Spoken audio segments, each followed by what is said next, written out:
Attention Austin guitarists, are you in need of setup or repair on your axe? Well, I have the guy for you. That's Jason over at J. Scott Luthery. Find him at J. Scott Luthery on Facebook. Gang, I've been taking my guitars to Jason for over 20 years, and not only does he do the best job, but he's got the best prices and the fastest service in town. Find him at J. Scott Luthery on Facebook or at jason.swedberg@gmail.com. Gang, whether it's electric, acoustic, or bass, Jason Swedberg is your guy at J. Scott Luthery on Facebook. Let's get down. And you may ask yourself, well, how did I get here?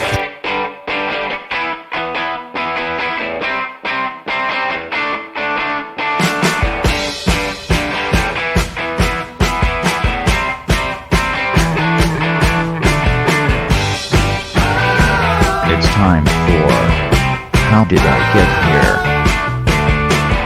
And now here is your host,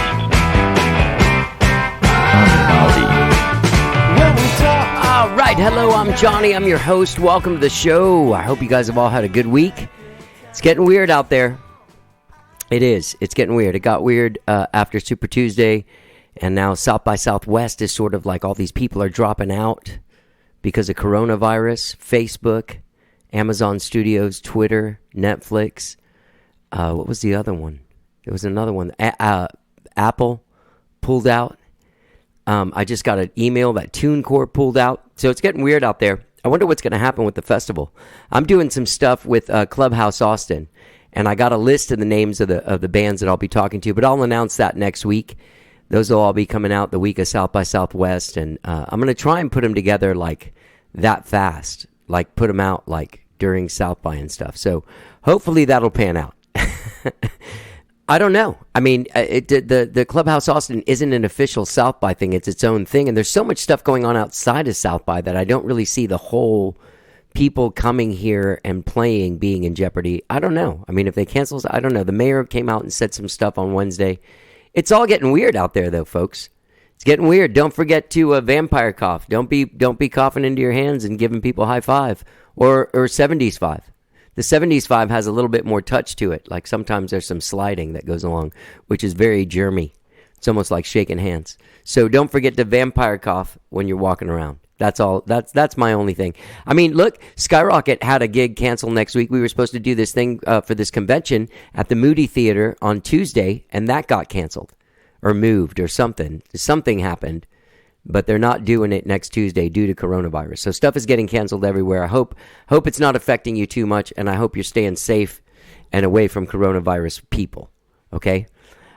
I have a great show for you guys today. The great Matt Giles returns to the show today. He's got a new album he's been working on with Eldridge Goins as producer, and it's called Year of the Dog. It's going to come out later this year, but they're in the process of mastering and mixing and doing all that stuff right now, and he's putting up available for pre-order. So you can pre-order Year of the Dog, get him some cash so he can get him finished, get it out. I'm sure there's something in it for you. You get an album. You could probably get a very big thank you from Matt Giles. You can go to mattgilesmusic.com. I want to thank Matt for coming by. He's a great musician. He's one of those guys that I'm like, man, I wish I hung out with this guy more. Because he's really cool. He's a great songwriter. He's a great guitar player, great bass player. I've done some gigs with him where it's like a bunch of people doing something, like maybe a Beatles one maybe. I can't remember. Over the last few years, I've gotten to know him through things like that. My friend Jason Swedberg introduced us a few years ago to do the podcast. He was actually on probably like in 2014 or 2015 the first time. But he's back now, and he's got this new album, Year of the Dog. He wants to get it out. He needs your help.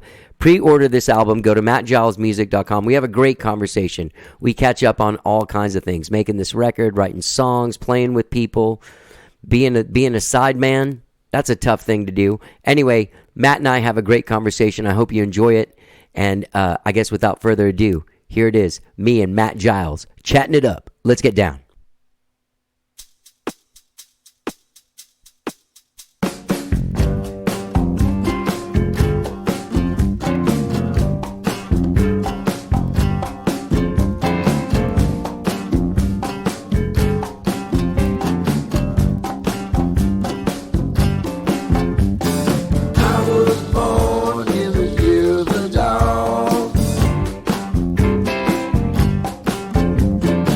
Ever since Giles. Johnny Cash. How you doing, man? Good, man. So, did you use the Parlor Guild on that record? We did use that. You did? Mm-hmm. Yep. I can't remember on what song. We used so many different guitars. How did you? The record's fucking great. Thank you. It is really great, and it explores a lot of my favorite sort of styles of music. It has this sort of yeah. It has the rock and roll. What's the? I'm drawing a blank on it right now. I knew it a minute ago. Oh, it's towards the end. It's a real Stonesy rockin' sounding song. Oh, there's one that's... It just has a number, because I tried to look at the name. I-10 Blues. I-10 Blues, Yeah. okay. Yeah. I-10 Blues. There's a lot of traveling in this. Like, you're on the freeway, you're seeing a guy go by in a... There's a bus ride. There's a bus ride. Yeah, a freeway. Yeah, these are all songs that were just kind of cold over years. We started working on this record like 3 or 4 years ago, and we had to take like a 1.5-year break due to just life circumstances. I just had like a bunch of things kind of happen in a row where none of them would be a derailer of anything, but like just everything kind of happened together, and I just simply couldn't get back to the record. And part of it is I moved out of Eldridge's house. Eldridge Goins is who recorded it, Right. produced it. He does a great job. Oh, he's got great ears and ideas, and we're real kindred musical spirits. He's like a brother to me. So the songs were old even then because we were just pulling stuff from like demos that I had done over the years, and we tried to make it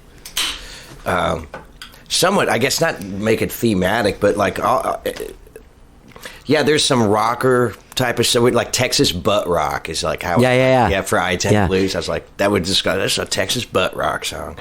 It's funny how I take that, though, as like a Stonesy thing, but they took it from whatever butt rock they were hearing in there. Yeah. Yeah, that's definitely the Keith like influence type of. Is he a big influence on you? Yeah, I like him a lot. I like rhythm guitar players a lot in general. And I don't like flashy lead players as much as I like people like Steve Cropper and J.J. Cale. Right. I like kind of more simplified things. Paul Stanley. Yeah. But this is like, there's some different musical styles and rhythms and stuff in this, and I'm a little bit scared of it being too all over the place. Like the White Album, I got that vibe from it, but I like that. That's the thing. I hope this doesn't sound too much like the White Album. Yeah, but I like that too. I think I have a theory that if it's one vocalist for the record, that's the unifying factor. Like that, you can have. I posted a clip on Facebook the other day of us mixing "Year of the Dog," which is the title track. And so some of the comments were like, cool, a funky record. I like it. Yeah. I'm like, yeah. There's a couple, so. It's hard for me to make, I don't think I've ever made a straight, I mean, I did an EP last time with Scrappy. I put it in somebody else's hands. Ooh, yeah, it's tough. Did you just make a face like you hate Scrappy? No, like it's I'm hard to joking. do. It's hard for me to do that. Yeah, It is hard to do that. Yeah. It is, but I felt like I needed to. I felt like I needed to sort of like see what happened when somebody else produced my stuff other than me all up in somebody's face. I like both of those things. I like doing it all myself because you have the essence of a sound. It's like, if it's like, okay, well, I want the bass. It's like, I want the bass to do this. Well, why bring in somebody to interpret what you want to do when you already know how to do it? Yeah. You just do it. Like, if it's a bass part or a guitar part, I'm okay at keys, especially when I'm doing like demos, but who played keys on this? There's some great piano stuff on there. Oh man, so Matt Farrell, Okay. he plays with me, and or I play with him more. in a couple of bands. I play bass for Lavelle White, and he's the keyboard player. And then I fill in on bass and guitar for a band called Crescent Soul Review, which is like a Neville Brothers, Meters type of funky New Orleans. Oh, that's cool. That band is a lot of fun, and Matt Farrell plays in that band. So he's got a real great New Orleans blues influence, and he's on a couple of songs. And then Dan Walton played on a couple of songs, and I don't know who he's playing with right now, but he used to be a Sleep at the Wheels piano player for quite some time. And because there's a guy with like some pricey playing even on straight up rock and roll. He's got some nice. Oh yeah. Oh, it's just So it's great to hand over the keys to somebody who really knows what they're doing. So that's the other aspect of what we were talking about with like handing it over to a producer. Is it's like, here's my baby, you know, like, you know, and so it's hard to do. But then you bring in people that are really good at what they do, and they're going to have ideas that I didn't have. So you get an expanse of ideas that way. Right. A guy named Neil Peterson played on a couple of songs too. He played on, I think he played on Year of the Dog. Neil Peterson. So he used to play with Papa Molly back in the day. Oh, and wow. when I used to play with Tony Price, she would put together like this electric band that she'd used Papa Molly, his band on. And so this guy was great. He used to wear a fez every time he played. And man, he's just so low down and funky. And when I thought of Wurlitzer, I was just thinking of specific people that I remember that played Wurlitzer electric piano. And so I asked Eldridge if he knew him, and he's like, yeah, of course Eldridge knows everybody. So, and I wasn't there for the session. I couldn't be there for the session. So I was just like, that's another one too, where if I can't be at the session, then I'm like, I hope it goes well. Yeah. I'll have no input whatsoever.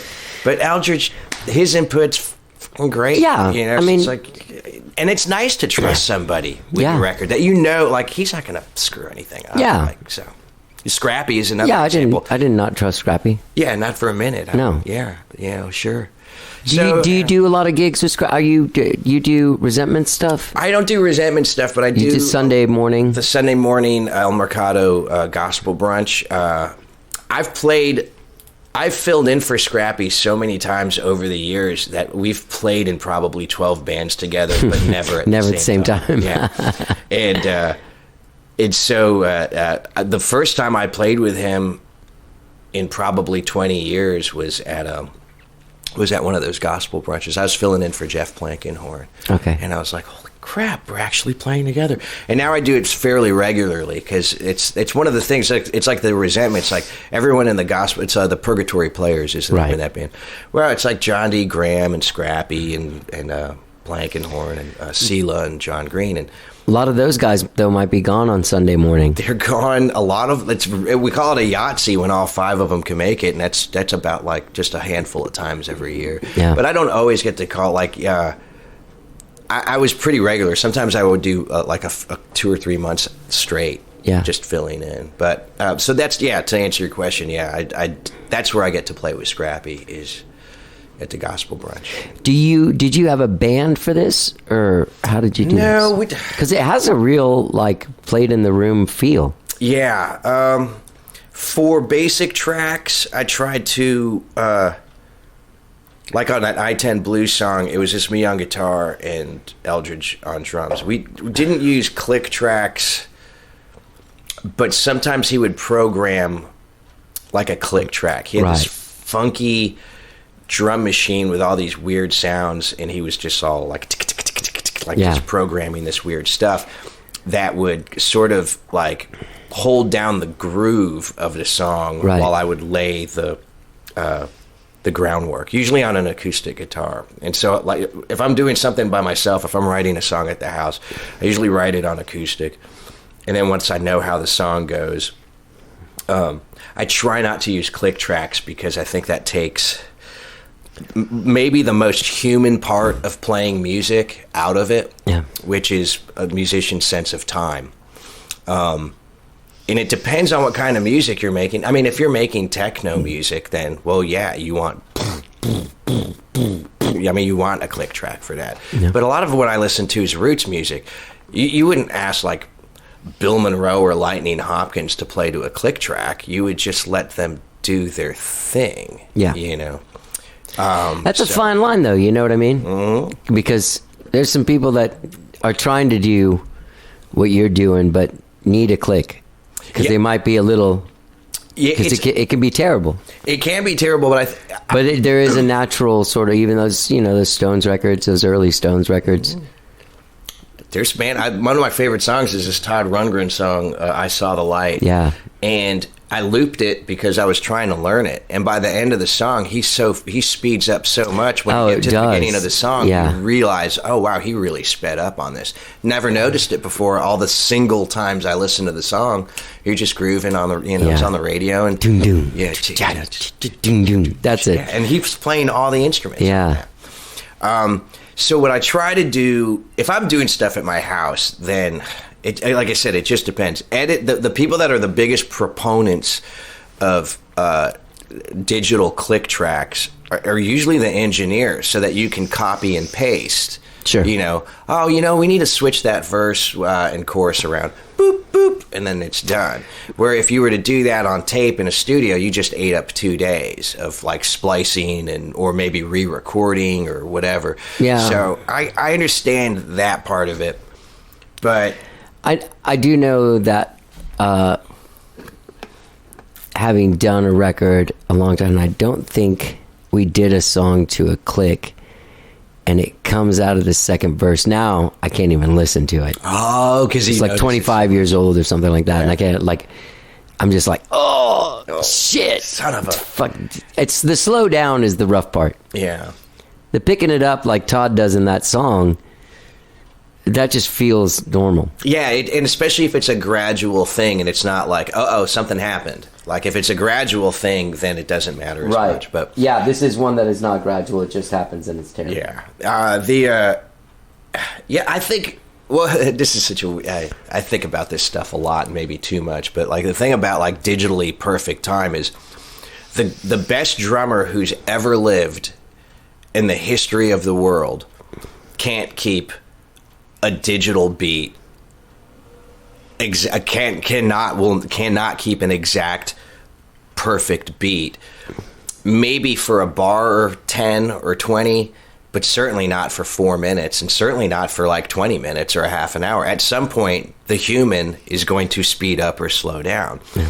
And we are used to listening, and people in my age group are used to listening to that sort of thing. If you listen to music in the 50s and 60s, they were tuning to a pitch pipe. They were tuning by ear. Mm-hmm. There were strobe tuners and stuff like that back then. But you can hear people singing a little bit flat on classic recordings that Beatle listen records. to our whole lives. Yeah, things speed up, things slow down. People miss notes by a hair. Man, I heard a really iconic song. It was a bird song where somebody hits the biggest clam of a note. I'm going to have to look it back up, look it up again. And I was like, man, I never noticed that. And I rewound it a few seconds, and I was like, man, they kept it. And I mean, it's just a honker of a bad guitar note. Yeah. And it's a hit. Who cares? Right. There was one song that I did. This is a little bit different, but there was a thing where the song was in a minor key, and then I went for this sus thing, and at the end of the song, I do this thing where it goes up. And it's weird, but I left it in because it kind of jumps out for some reason, but not in a terrible way. Yeah, I think odd. You can get stuff to jump out in a variety of ways, and sometimes that one little splash of something. It's sort of like that it's like a theme and variation thing, but it's also like the Persian rug makers, like the master Persian rug makers from back in the day would stitch in a mistake on purpose so as not to insult God. You don't want to do. You can't. Right. If you're perfect, then that's You're challenging the great one. Challenging the great one, yeah. And so those things don't bother me, but and again, it just depends on the song. But I get really, like, obviously we've been talking about this for like 10 minutes now. I get really hung up on that because it's important to me to keep the humanity in music. Yeah. And if I want something to be kind of groovy, if I'm at the house, like, and I know how the song's gonna go. Oh shoot. It's just a 67. That's fine. I know how the song is gonna go, right? Yeah. Say it's like if like whatever. Well, just like to do Year of the Dog.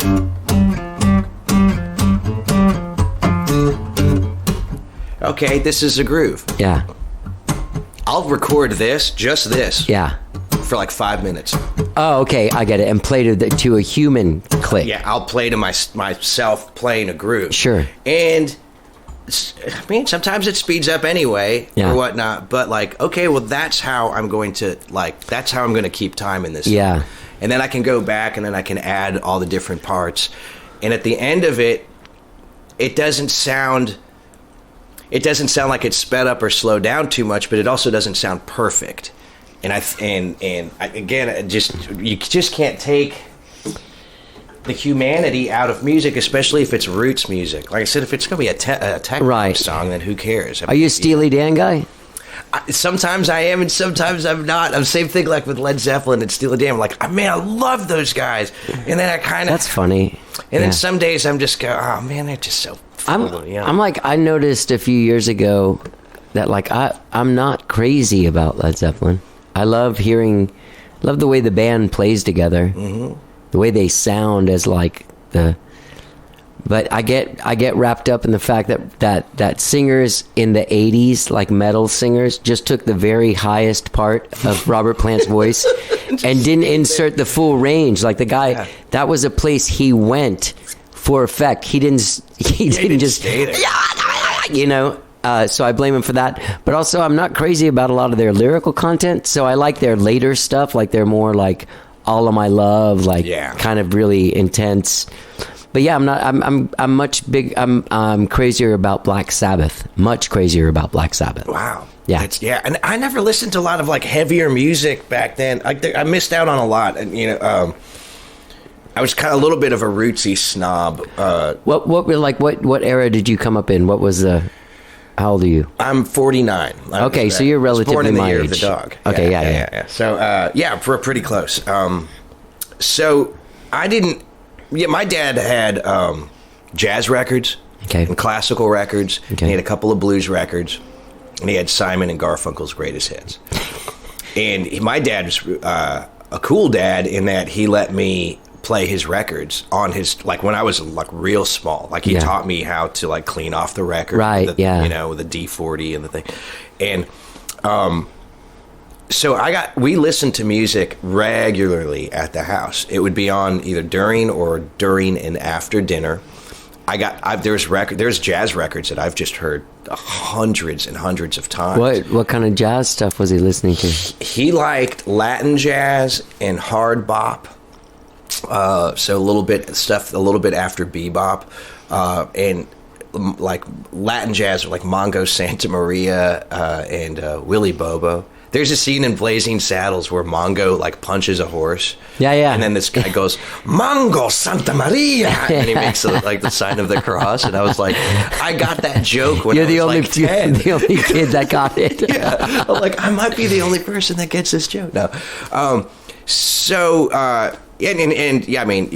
think he was hanging out at like jazz clubs and Latin jazz Where? clubs. In LA at the time. Okay. He was down and there was a place called the Lighthouse in Hermosa Beach, and he would hang out there and he'd see jazz shows. And he met my mother, who's from Guatemala, and at one of those places, because I guess it was like Latin jazz night, and so my mom was there. So and we listened to the radio. So back then it was classic rock occurring in real time. In real time, yeah. And then oldies music, that was on the radio. Elvis, yeah. So yeah, Elvis or like the Coasters or like 50s doo-wop. That's funny. That style of music has disappeared from the radio. Mm-hmm. Yeah, the oldie stations don't even exist anymore. But when they did, they were like... It was like 20 years, the music from 20 years ago. Right. So like by 1980, oldies music was 60s music and so on. But so I listened to this kind of cool groovy stuff, and I never and you know we lit like we didn't. I didn't like have a hard Scrabble time growing up. Like my dad worked and my mom stayed at home, and which was a lot of work for her. But we didn't really struggle that much to where I didn't have a whole lot of like frustration. Right. Like I didn't have a whole lot of, man, screw this. Right. I'm gonna go headbang. Like I didn't really have Right, so you didn't have any reason to go, like a lot of times people get into that because they have the feelings of the music being played. Bingo. Yeah, exactly. I really feel like that's it. And so the other thing about growing up with a lot of jazz and classical music too, like we had classical records and we play them, and he said I have a connection with music without lyrics, right? Like, so when I hear something that's kind of groovy or pretty, like I feel like I have an emotional connection to sound, and that lyrics are kind of like gravy on top. Yeah. You know, and then after I moved here in like 1990. Well, this is like such a singer-songwriter town. So, I mean, I've had 30 years of playing with and listening to a lot of singer-songwriters. So, you know, that's definitely also an influence by now. But the first song I remember listening to was Lime in the Coconut by Harry Nilsson. One of my favorites. Like I made a children's mix. A friend of mine had a kid, and he's like, "Hey, do you know any kids' music that doesn't suck?" And I'm like, "You know what? There's just music out there that you can play for kids. It's awesome, like Sugar Sugar, and like Lime in the." I just went through because my parents were young parents. They were Hispanic people that were born in Cuba, so they didn't know. Like, I didn't hear John Jacob Jingleheimer Schmidt until I was in first grade, and I was like, "What are these? Everybody knows the fucking words. I don't know this." Yeah, like, what the hell is you guys that? know Lime in the Coconut? Yeah, You know what I mean? Yeah.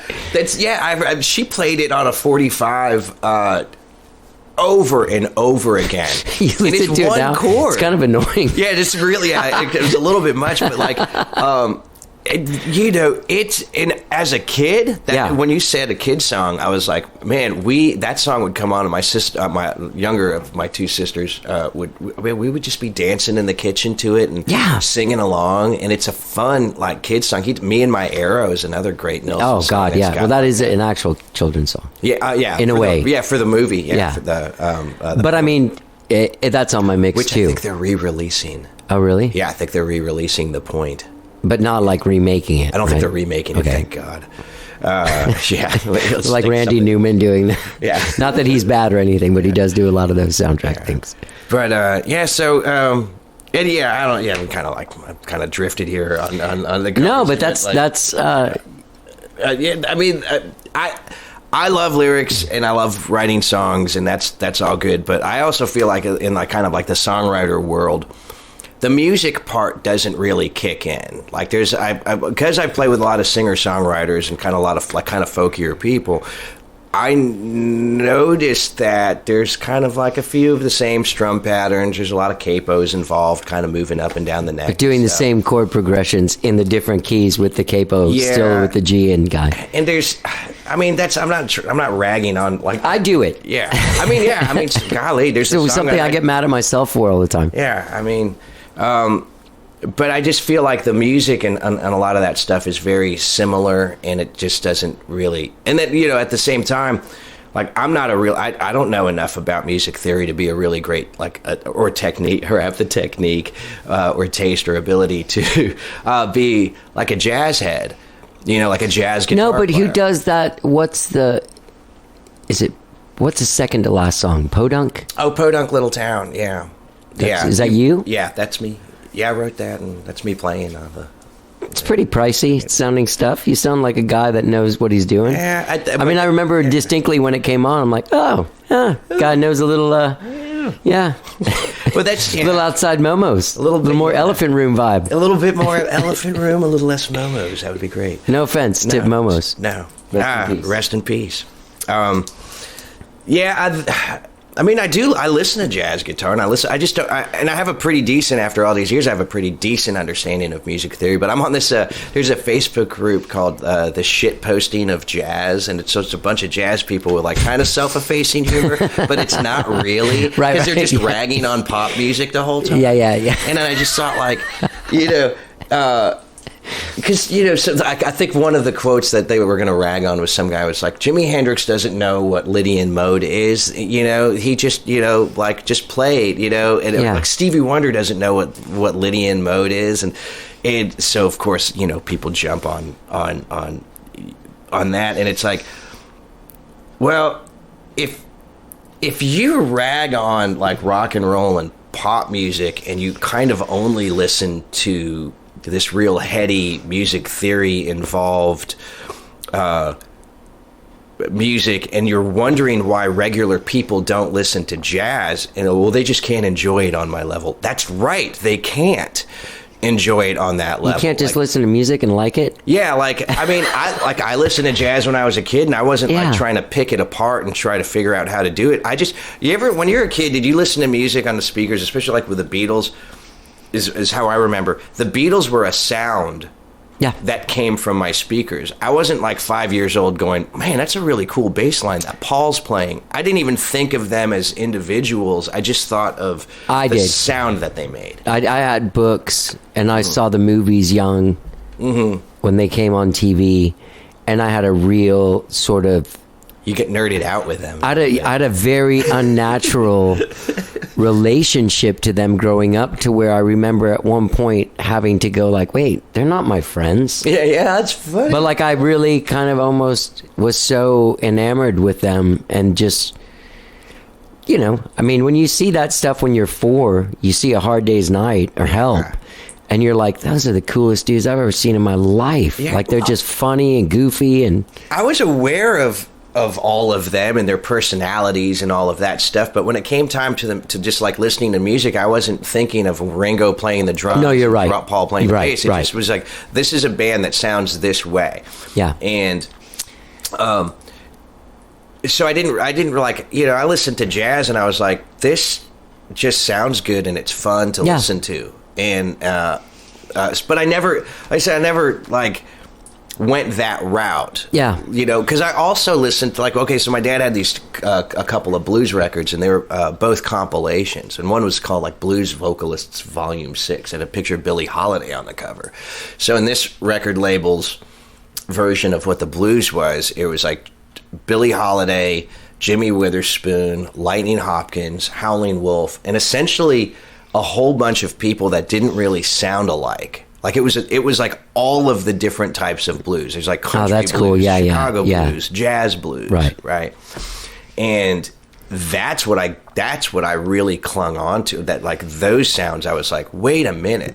Like if you're a kid and you've been listening to the radio, and all of a sudden Howlin' Wolf comes on out of nowhere, you're just like, where the fuck did this guy come? Where is he coming from? Yeah. It's like this weird galactic out of nowhere scary shit, and I was like, this doesn't sound like pop music. This doesn't sound like the Archies. Yeah. So I think that you can like Lightning Hopkins, and you can like Duke Ellington, and you can like singer-songwriters, and you can like Led Zeppelin and Steely Dan. I think you could like... I like all of those things. I've grown... What I was going to say about Steely Dan is I have grown to really like them in the last 8 years. Yeah. For some reason, I put down my hatred. Yeah, it was kind of fashionable to not like them too. I might have been part of that, of guys our age, like of that sort of like early '90s, like I'm too good to be Rick Astley. Yeah. Do you remember the first record you ever bought with your own money? Yes, that's a great question. That's a really great question. Steve Miller, "Fly Like an Eagle." Oh yeah. What was the? Why did you? Because the. Which song was it? Because that's a... I like that song in particular. Oh, no, I'm thinking of Book of Dreams. Yeah, that was another good one. That one had all that synthesizer stuff on it. I had Anthology also, which was a really interesting... It was a double record. And, but yeah, that one, he was on MTV a lot, I think, back in... Like, I was probably 12 or 13 by the time I bought my own first record. Oh, okay. And then, but I would buy vinyl because we had a record player at the house that my dad let me use. So I started collecting vinyl, and I'd have my little cubby of the songs that your own stuff. Yeah, I'd have my own stuff. It's my But and what oddly, he had a record called "Living in the 20th Century" where he covered 2 or 3 Jimmy Reed songs, and I was like, "Who's Jimmy Reed?" Right. And then I'd go and I'd look up Jimmy Reed, and I was like, "Oh shit, this guy's amazing!" Yeah. Outside of mailbox income from having your songs played and selling records, I think one of the big things that's lost is that you listen to an album on iTunes. You don't know who wrote that song. Mm-hmm. No, you know what I mean? Yeah. And they're guys like my Uncle Jack talks about this all the time. He's like 4 years older than me, but he's one of those guys that like, he didn't know who those blues guys were, but he's a fucking huge Stones fan. Yeah. And he's like, oh, wait a minute. That's the guy that wrote this. That's not even, who is this guy? Yeah. And then onward and backwards. Pre-internet, I'd get a record like that, and I'd see Jimmy Reed, and then I'd go get a Jimmy Reed record, right? And I'm like, oh, who's Eddie Taylor? And then I go get an Eddie, something else. I'd go to the blues section, and then that's where it started to branch out. If you got a Muddy Waters record and Buddy Guy was the guitar player, exactly, then you'd go get a Buddy Guy record, and then you go, oh wow, he's using the same drummer. Like I would nerd out on that. I would nerd out on what studio it was cut on. Yeah, I would nerd out on the producer, the session players. If it was like something that was cut at, I even to this day, if I find a record and I see that it's the Muscle Shoals rhythm section, and I don't even care about who's singing, sometimes I'll just buy the record just to see what those guys were up to that day. Yeah, because I'm a big fan of that particular band. Yeah, who people don't know that there's a band backing up like hundreds of people on all of these hits. Same like with the Wrecking Crew in LA. Like those, I think that's like the best. I think that's my ideal job. I think that's the best job in the world, and I wish I had the ability to do it. Which is to get in your car, go to work, and record music all day in a studio, and you don't know what's coming. Yeah. And then it's every day is a different artist coming in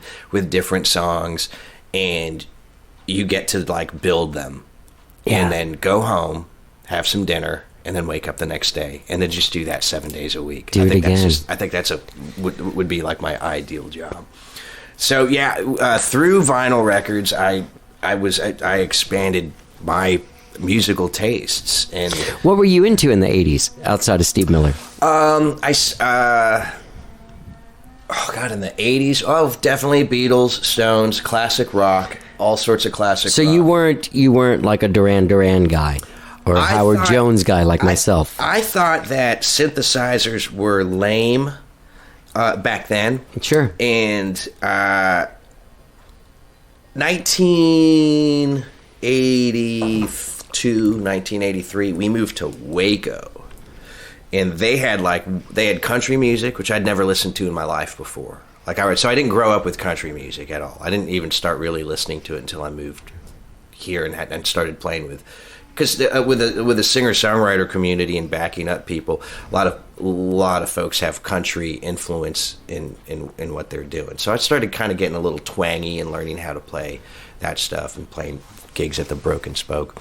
But I didn't grow up with it. But what in like, you say like the music when you're 12 to 15 years old is like, that's like kind of that's like your lifelong thing. So like Tears for Fears was on the radio a lot. I had my oldest sister stayed behind, and she because she was in college and she was living in California. And when we lived in California all together as a family, New Wave was hitting.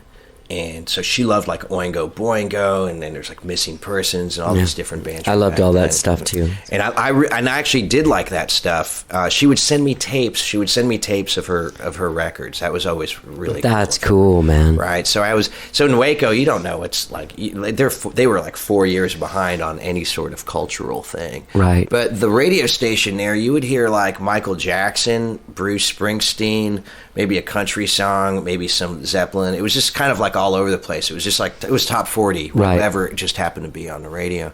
And so I liked some of that stuff, but I was just, New Wave and that whole thing. I was just, it's just not Howlin' Wolf. It's like so different. Right. And I probably was a little bit snobby, but you sound a little snobby. yeah, but now, okay, so now Like I listened to some Duran Duran came on somewhere, and I was like, this shit's fucking dope.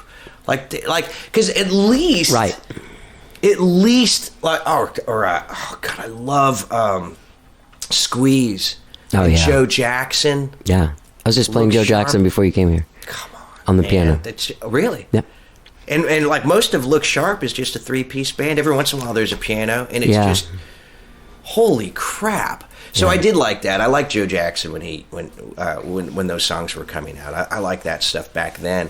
But I listened to some of that stuff now, and I was just like, there's no auto-tune. So MTV, what did you have MTV? We did. In an early time. Did they have it in Waco in the early 80s?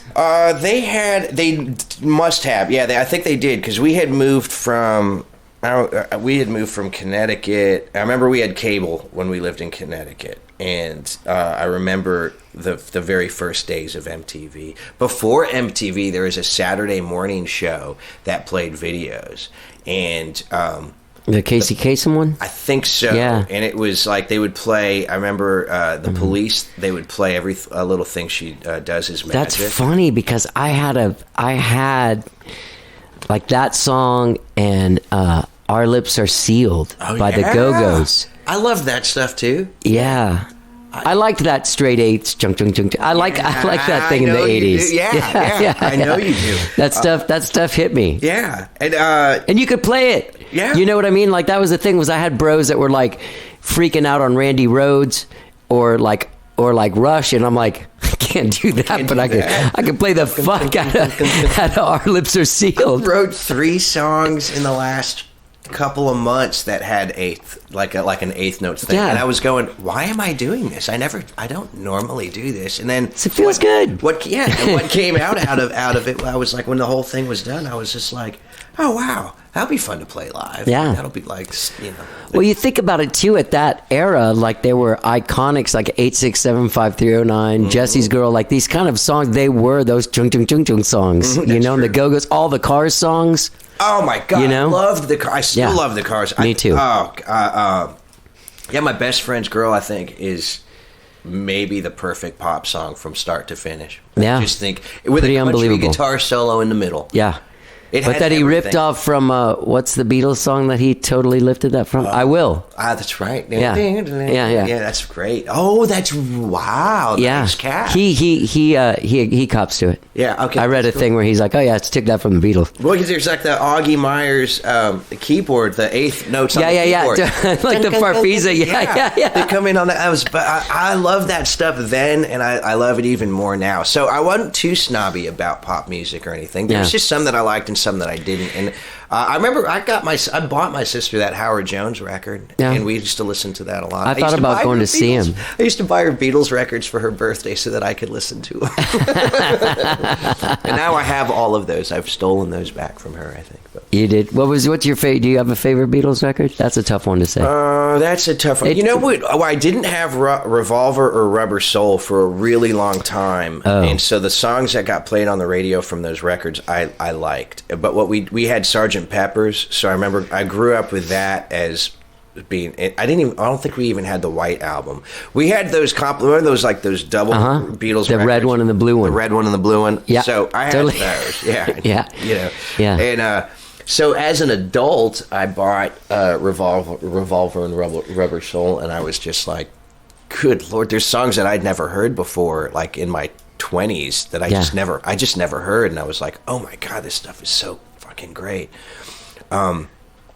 So yeah, there's stuff that, like, I never got into Sabbath or Judas Priest or anything like that, and that was the Waco years. That was like, well, for me, the Waco years.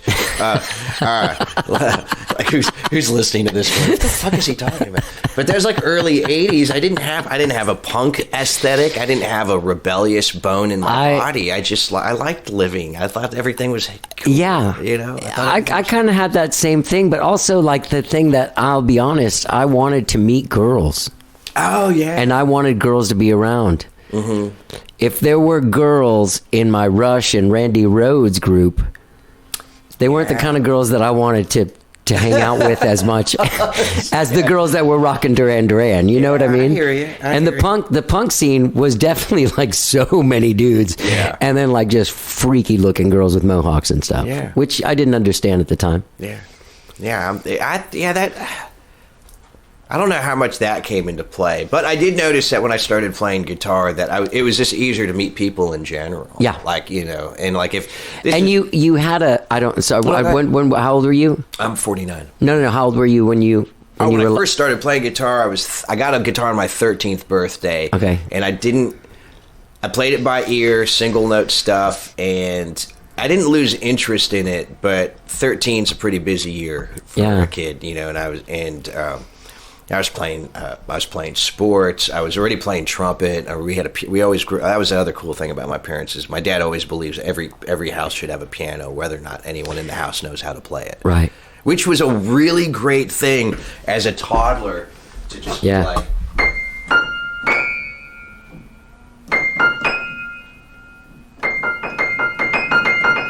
Whatever, and I was completely enamored with sound. Even if I didn't know what I was doing. Right. And then every once in a while, like one of my family members would be like, that was cool, keep doing that. Yeah. And that was just enough. And then I went over a buddy's house who had a guitar with like 3 or 4 strings on it. And I'd never touched one in my life. And I remember I picked that up, and it was like, I think I must have just hit an open note. I was like,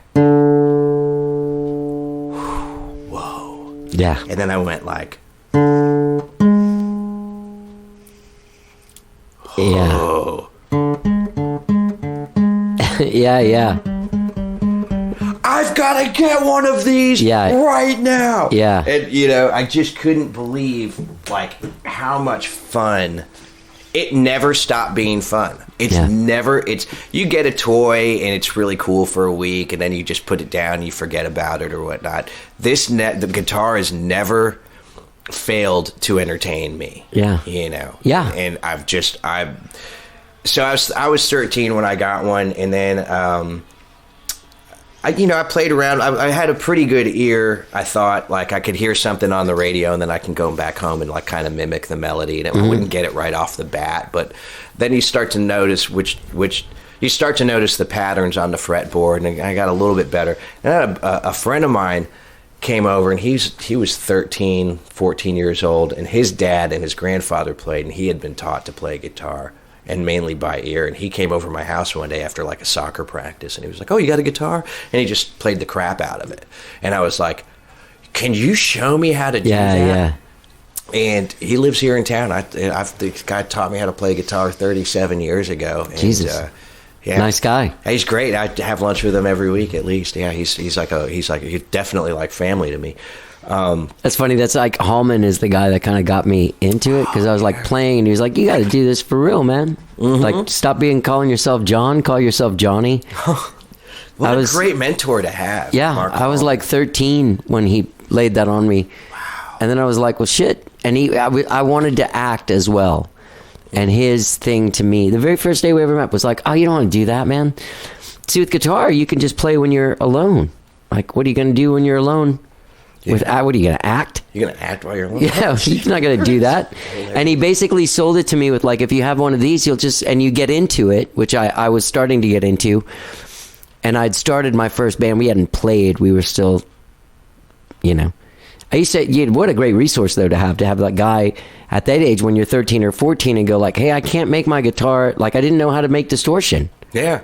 There's no YouTube. There was no nothing. You'd have to go to the library and read about how to no, you have to have somebody show you. Yeah. It's the folk process. It's you hear something and you see you just have to learn from people that already know. Yeah. Right? You're dependent on that, really. Yeah. With any sort of work, like you want to paint a house and cheat yourself, or do you want to get taught by the person that paints houses every single day? Yeah. Like I'm now just realizing, like with that, we're getting back to the record, like how did it start? I wrote these songs, and I've always had some sort of recording equipment, and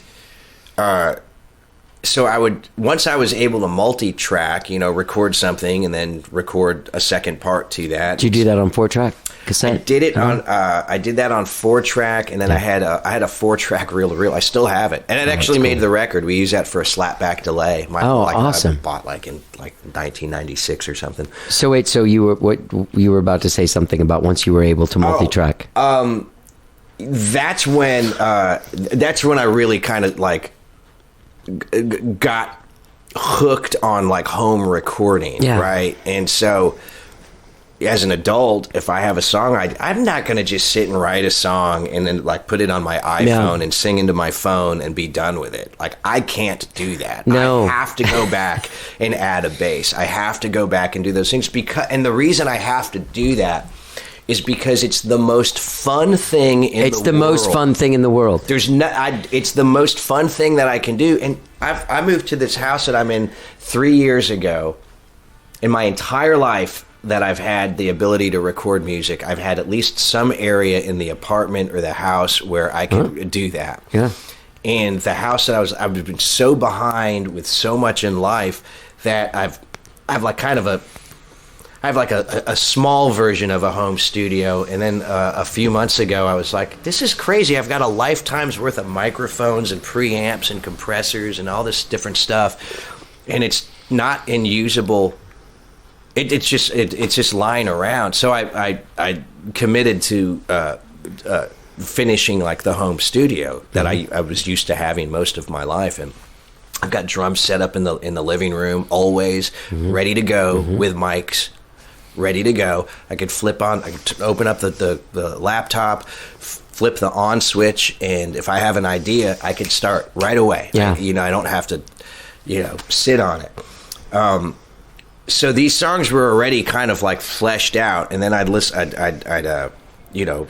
Eldridge would listen to them, and he would be like, okay, well, that would be a good one. And we'd get the essence of what I did, but then he would bring new stuff in. But for the most part, if there's a guitar on the record, I'm playing it. If there's a bass on the record, I'm playing it, except for a couple of songs. And then where I would be the okay keyboard player is when we would bring in the not okay keyboard player. Right. That's when we'd bring in people that know what they're doing. The big guns. Horns and, we brought in some percussion. Who else? There's the background singers. Good. Oh yeah. God. Who's that? All right. So it's either some or all of them. Barbara Nesbitt, Kelly McWee, and Wendy Colonna. Jesus. They came and did the session one day, and they sang. There's a couple of 2 or 3 songs where they all were singing backups together, and then there's a couple where there's just 2 of them or whatever. And after that session, they formed a band. The band that we were going to form, but that didn't. Oh yeah, what happened to that? I don't know. We just got busy, but but yeah. So the 3 of them have formed a band without us. Without us, I know. Yeah, I know. Who's going to carry the hot looks, man? I think they are. I'm pretty sure they are. I'm pretty sure they don't need a couple of. Barbara Nesbitt's pretty amazing, man.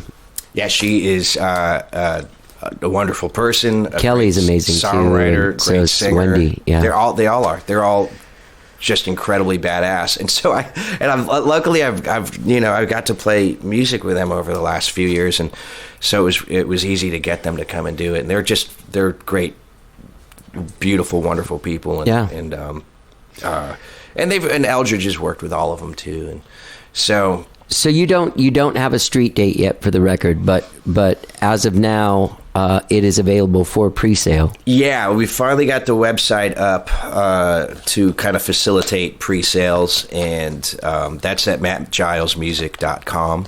If you go there, there'll be links to the pre-sales, and it's just really to kind of help me get over the hump.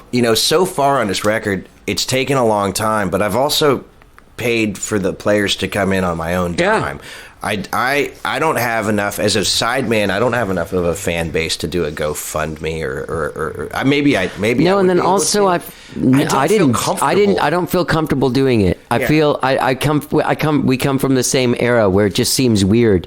Yeah, I don't think I feel But weird about doing pre-sales, but I feel less weird that I could tell people, "Hey, we're you're done just buying the recording." record. Yeah, you're buying a record that will come out. The more pre-sales we have, the faster it will come out. Like, we have to manufacture it, we have to master it. We're not, and Eldridge we're finishing the mixing here in the next week or two, and then it'll be ready for mastering, and then manufacturing shouldn't take that long. But these mixes you sent me sound great. Yeah, and he knows his system, and he's got a great system, a personal system for getting through mixes, and he's got great ears. It's nice to have the recording engineer that recorded the record be the person to mix it also, I think. Sometimes it's good to have different ears on. I've gone the both. I think I've done it a lot of different ways. Yeah. Like I've done it all myself, where I played everything, recorded it, mixed it, put it out, somebody else mastered it, that's it. But otherwise, I've tried some different ways. But yeah, it's tough to save up and pay these people. Yeah, horn sections could be like $600 or $800 to have 3 people come in and play, on a couple of songs, and that's not, for me, that's not easy to save that up and stash it aside. And then that's like 5 months later, I've saved up for another horn section. So it takes a long time anyway to get this stuff done. If you're funding it yourself and you're just a local schmo, local. That's like me. I mean, I did save up, and then I think it took me like 6 months just to do the 2 days.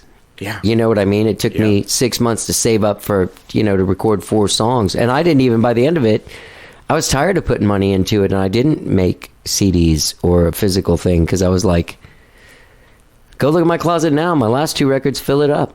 Yeah, I've had that with a couple of bands I'm in, where I've got, a few hundred CDs lying around, we're like, well, we could buy 500, but for only a couple of $100 more, we can get 1,000. Exactly. And then you get 1,000, and then you're like, oh, well, and that could turn into 5,000 instead of just $400, right? Yeah. So that it's available, and I think it should be out. I really wanted it to get it out by South by Southwest, but that's not going to happen, and we just don't have enough time. But I did talk to Ron Flint, who's in the Drakes, and he's got his own studio, and he said, they say when you have the physical copy in your hand, 3 months from now. 3 months. And I don't want to make the people that have already bought the record to wait 3 months, but there is a lot of other stuff that you have to do. You have to get it in the hands of people that write about music. You have to get it to people that might put it on the radio. There's a lot of other work that needs to be done after you have the physical copy of the CD. Yep. Well, it's definitely worth pushing. You did a great job. Thank you. I'm glad you made this record. Who are you playing with tonight at 1 to 1? Me. I got Matt Giles band. Yeah, which is another weird thing. Look at that. Yeah, I don't. I'm so used to other people calling me to be the sideman that I don't. I have to get used to. Who you call to be the sideman when you call? Who's tonight? Tonight it's Eldridge on drums. He's my first choice usually for drums, and Matt Lindsay on bass. I just did a thing with him Monday. Oh yeah, in Houston, a song division thing. I love that guy. Yeah, he's great, and we wrote the winning song. Oh, that's right. I think I saw something about that. Fuck yeah. I posted it. Oh, I gotta go. I've been doing that shit for 6 years. It was for 7 years. It was the first time I ever wrote the winning song. That's great. That's great. Yeah. Sorry. No, it's all right. And then Jimmy Dreams is on guitar tonight, and he's. I don't think I know that guy. He's a great guitar player, and he's a generation or so younger than us, but he's. He has a band called Crescent Soul Review. Which is like kind of meters. You were telling me that, yeah. And kind of a funky New Orleans band. And I'll fill in for Matt Lindsay on bass in that band. And then that has the keyboard player, Matt Farrell, who's on the record. And it's like, well, just use all of these guys in the backup band because we have a really good chemistry together. Yeah. And Matt and Eldridge know a lot of these songs anyway, so by now. So that's who we're going to do that tonight, and then I'm going to have every Wednesday at 1 to 1, I'm going to take the 9 o'clock slot starting in March. So I'm going to have a weekly gig over there with the starting band? in March. Mm-hmm. Cool. And minus the first Wednesdays of every month, because that's salsa night. But the rest of the Wednesdays... Oh, yeah. I released my record on the salsa night, and they made... Yeah, as soon as the thing was over, they had to clear the room. Hey, guys, there's dancing going on. Yeah. And there was. Mm-hmm. Yeah, here's 200 people. We're going to have to get that out of the building for your gig. Yeah. Yeah. Well, man, thank you for doing the show. People can pre-order this record by going to mattgilesmusic.com, getting involved there. They can follow you you're on the Facebook. Are you on the Instagrams and stuff? Instagram, Matt Giles Music is my Instagram handle. Are you tweeting? No, currently on oddly enough, I don't have that much to say. No, except for today. Yeah. Yeah, they don't allow me enough characters, I guess, to like tweet. I don't know if I can keep it that short. I might get on. I guess I might get in on that. That's just another platform I probably should investigate. I'm just old and. Yeah. Me too, man. I'm with you. Yeah. Well, hey, thanks for doing the show. The record's great. Thank you. Yeah. You're the dog. You're the dog. All right.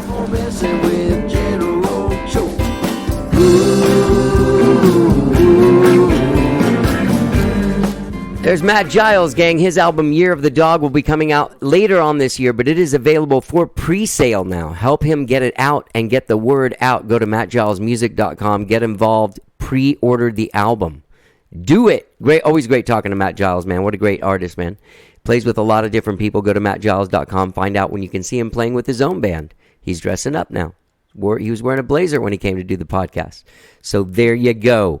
Matt Giles, new album, Year of the Dog, produced by Eldridge Goins, good friend of both of ours. MattGilesMusic.com. Do it. Hey, and gang, while you're out there checking out MattGilesMusic.com, don't forget that you can follow us on Spotify and get us on Stitcher. Follow our Facebook page. Like and share photos. Like and share episodes. Let us know what you think about the show. Always great to hear from you, okay? New show every Tuesday and every Friday. We're available on all platforms, Apple Podcasts, Spotify, Stitcher, TuneIn, Overcast, anywhere you get podcasts.